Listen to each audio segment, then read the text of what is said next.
ರಾಜ್ಯ ರಾಜಕಾರಣದ ಅತ್ಯಂತ ಮಹತ್ವದ ಘಟ್ಟಕ್ಕೆ ರಾಜಧಾನಿ ಬೆಂಗಳೂರು ಸಾಕ್ಷಿಯಾಗ್ತಿದೆ. ಕರ್ನಾಟಕದ 25ನೇ ಮುಖ್ಯಮಂತ್ರಿಯಾಗಿ ಡಿಕೆ ಶಿವಕುಮಾರ್ ಅವರು ಅಧಿಕಾರ ಸ್ವೀಕರಿಸಲು ಕ್ಷಣಗಣನೆ ಶುರುವಾಗಿದೆ.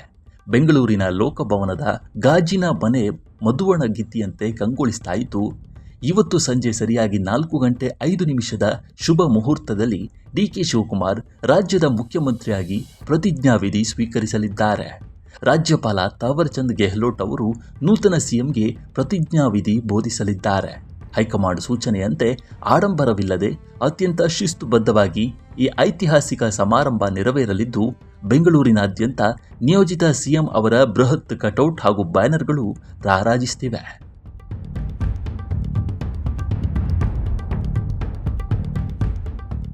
ಮುಖ್ಯಮಂತ್ರಿ ಸ್ಥಾನಕ್ಕೆ ತಲುಪುವುದು ಬರೀ ಕನಸಾಗಿರಲಿಲ್ಲ. ಇದು ಕಠಿಣ ಪರಿಶ್ರಮದೊಂದಿಗಿನ ಸಮರ್ಪಣೆಯಾಗಿದೆ. ಸಮಯ ಜಟಿಲವಾಗಿತ್ತು, ವಿಳಂಬವಾಗಿರಬಹುದು, ಆದರೆ ಹೈಕಮಾಂಡ್ ನನ್ನನ್ನು ನಿರಾಕರಿಸಿಲ್ಲ ಅಂತ ಡಿಕೆ ಶಿವಕುಮಾರ್ ಹೇಳಿದ್ದಾರೆ. ಗಾಂಧಿ ನೆಹರು ಕುಟುಂಬಕ್ಕೆ ನಿಷ್ಠರಾಗಿರುವ ತಮ್ಮ ಕರ್ತವ್ಯ ಎಂದಿರುವ ಅವರು ಸೋನಿಯಾ ಗಾಂಧಿ ಹಾಗೂ ರಾಹುಲ್ ಗಾಂಧಿ ಅವರ ತ್ಯಾಗವನ್ನು ಕೊಂಡಾಡಿದ್ದಾರೆ.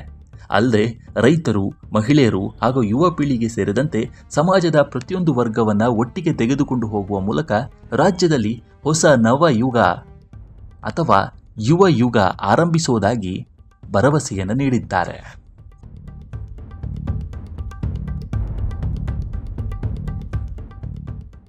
ಈ ಬಾರಿಯ ಪದಗ್ರಹಣ ಕಾರ್ಯಕ್ರಮಕ್ಕೆ ವಿಶೇಷವಾಗಿ ವಾಸ್ತುಸ್ಪರ್ಶ ನೀಡಲಾಗಿದೆ. ಈ ಹಿಂದೆ ಲೋಕಭವನದಲ್ಲಿ ನಡೆಯುತ್ತಿದ್ದ ಕಲಾಪಗಳ ವೇದಿಕೆ ಪಶ್ಚಿಮಾಭಿಮುಖವಾಗಿ ಇರ್ತಾ ಇತ್ತು. ಆದರೆ ಈ ಬಾರಿ ಜ್ಯೋತಿಷಿಗಳ ಸಲಹೆಯ ಮೇರೆಗೆ ವೇದಿಕೆಯನ್ನು ಪೂರ್ವಾಭಿಮುಖವಾಗಿ ಅತ್ಯಂತ ಆಕರ್ಷಕವಾಗಿ ಸಿದ್ಧಪಡಿಸಲಾಗಿದೆ. ಇಡೀ ಕಾರ್ಯಕ್ರಮದ ಜವಾಬ್ದಾರಿಯನ್ನು ಸಂಸದ ಡಿಕೆ ಸುರೇಶ್ ಹೊತ್ತುಕೊಂಡಿದ್ದು, ಪ್ರತಿಯೊಂದು ಸಿದ್ಧತೆಯನ್ನು ಪರಿಶೀಲಿಸ್ತಾ ಇದ್ದಾರೆ.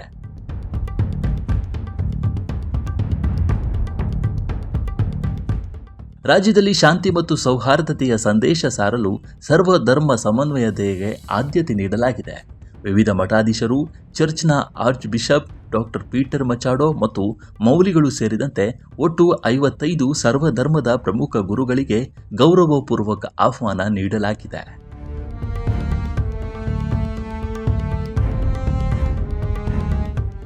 ಇನ್ನು ಬೃಹತ್ ಕಾರ್ಯಕ್ರಮಕ್ಕೆ ಕಾಂಗ್ರೆಸ್ ಹೈಕಮಾಂಡ್ ನಾಯಕರಾದ ಸೋನಿಯಾ ಗಾಂಧಿ, ರಾಹುಲ್ ಗಾಂಧಿ, ಪ್ರಿಯಾಂಕಾ ಗಾಂಧಿ, ಎಐಸಿಸಿ ಅಧ್ಯಕ್ಷ ಮಲ್ಲಿಕಾರ್ಜುನ ಖರ್ಗೆ ಸೇರಿದಂತೆ ಹಲವು ರಾಜ್ಯಗಳ ಮುಖ್ಯಮಂತ್ರಿಗಳು, ಮಾಜಿ ಸಿಎಂಗಳು ಆಗಮಿಸುತ್ತಿದ್ದಾರೆ. ಸಿನಿಮಾ ತಾರೆಯರು ಸೇರಿದಂತೆ ವಿವಿಧ ರಂಗದ ಗಣ್ಯರಿಗಾಗಿ ಲೋಕಭವನದಲ್ಲಿ 1100 ಆಸನಗಳ ವ್ಯವಸ್ಥೆ ಮಾಡಲಾಗಿದ್ದು, 3 ಹಂತದ ಪ್ರತ್ಯೇಕ ಪಾಸ್ಗಳನ್ನು ವಿತರಿಸಲಾಗಿದೆ.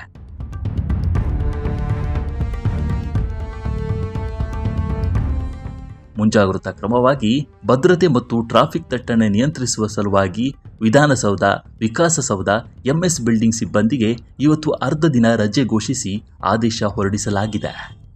ಈ ಮಧ್ಯೆ ರಾಹುಲ್ ಗಾಂಧಿ ನೀಡಿದ್ದ ರಾಜ್ಯಸಭೆ ಆಫರ್ ತಿರಸ್ಕರಿಸಿ ಮುಖ್ಯಮಂತ್ರಿ ಸ್ಥಾನಕ್ಕೆ ರಾಜೀನಾಮೆ ನೀಡಿದ್ದ ಸಿದ್ದರಾಮಯ್ಯಗೆ ಹೈಕಮಾಂಡ್ ಮಹತ್ವದ ಹುದ್ದೆಯನ್ನು ನೀಡಿದೆ.